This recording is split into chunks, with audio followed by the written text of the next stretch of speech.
comment on the role of angels in the Reformed denominations as opposed to the Roman Catholic Church? How do we treat the saints? The Roman Catholic Church has a canon, something since the Reformation. So it's about saints and angels. Canonized, has canonized. Canonized Is that the saints that are... since the Reformation. Not angels. Yeah, the role of angels. What did he say? He meant saints, not angels. So the canonized saints. Angels. Yeah, he means it. He means Saints. Okay. Wait, what's the question say again? I'm Okay, I'm going to read. confused. Could you comment on the role of saints in the Reformed denominations as opposed to the Roman Catholic Church? How do we treat the saints that the Catholic Church has canonized since the Reformation?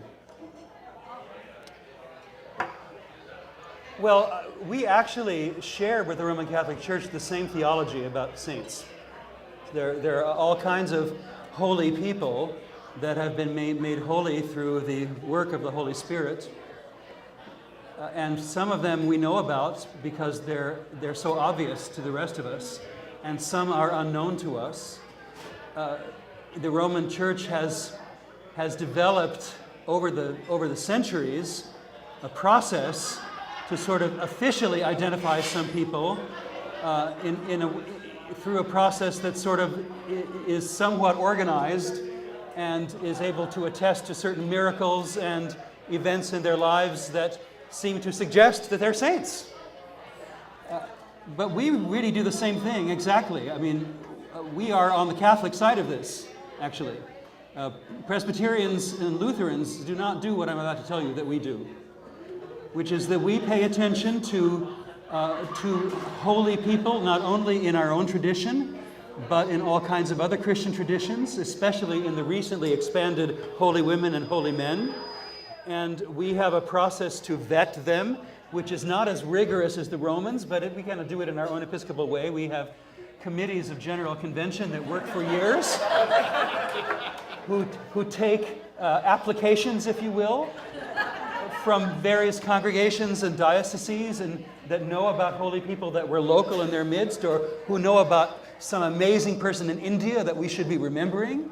And they study them, and they talk to people who knew them, and they reflect on them, and they share with the church whether or not the rest of us, think that we should remember them in a special way in our calendar.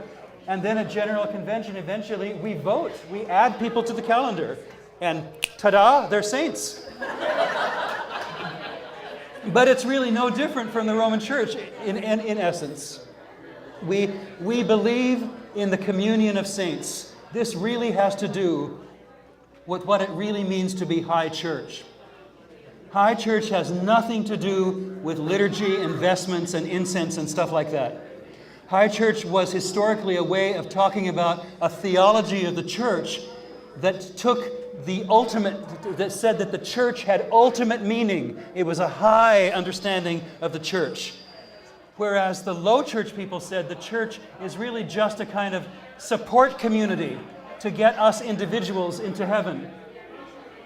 But the high church people said the Apostles' Creed and the Nicene Creed include the fellowship of the saints and the church as an object of faith. We believe that that's part of our salvation, that we are made for community, and we are made to be a fellowship of holy people around the throne of God.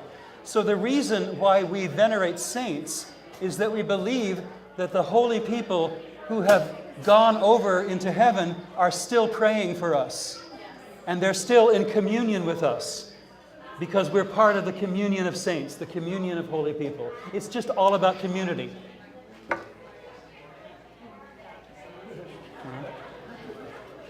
I think that Calvinism has a bit higher understanding of church than you have articulated. Calvin was much more high church than the Calvinists. Yes, Really, he was. that's right. That's right. Yep. You want to say more about that? Nope. Oh, okay. I just thought a little footnote.